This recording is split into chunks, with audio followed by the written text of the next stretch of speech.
Baiklah pemirsa, saat ini sedang bersama saya wartawan tribunsumsel.com Anissa Yostari. Saat ini saya sedang berada di Hotel Novotel dalam acara PM Summit Y20 Palembang 2022.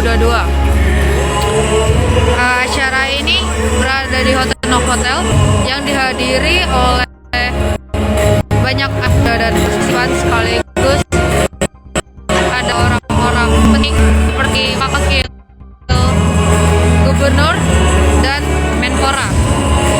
Acara dibuka dengan tarian khas Palembang. Ya, acara dimulai dengan tarian khas Palembang ya.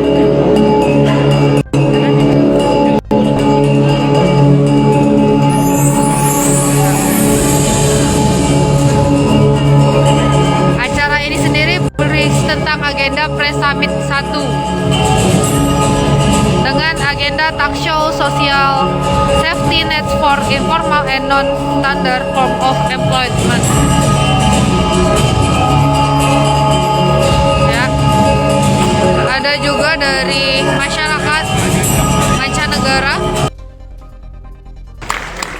Oke pemirsa, mungkin kalau ada yang belum paham, Polri adalah salah satu yang membidangi olahraga rekreasi. Y20 Indonesia 2022. Yang saya hormati Kapolrestabes Palembang, Pak Adi, Bapak Ibu sekalian, para OPD, para peserta delegasi I20 ada dua Indonesia Menteri Summit Menpora dan Menteri Perhubungan dan Bapak Ibu sekalian, tidak bisa kami sebut satu persatu, seolah tidak mengurangi hormat kami kepada seluruh yang hadir pada kesempatan yang baik ini.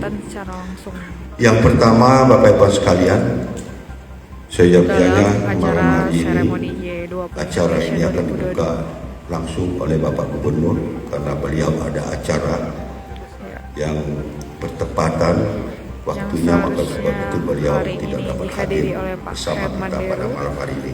Sebab itu beliau menyampaikan permohonan maaf yang sebesar-besarnya. Bapak Ibu sekalian, banyak sekali mengawali sambutan ini tentunya,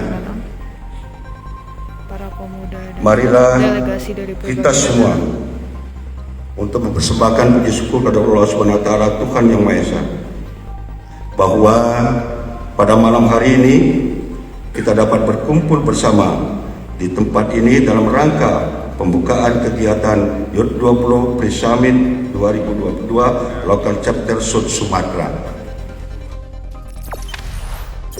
Jangan lupa subscribe, share, komen, dan like ya.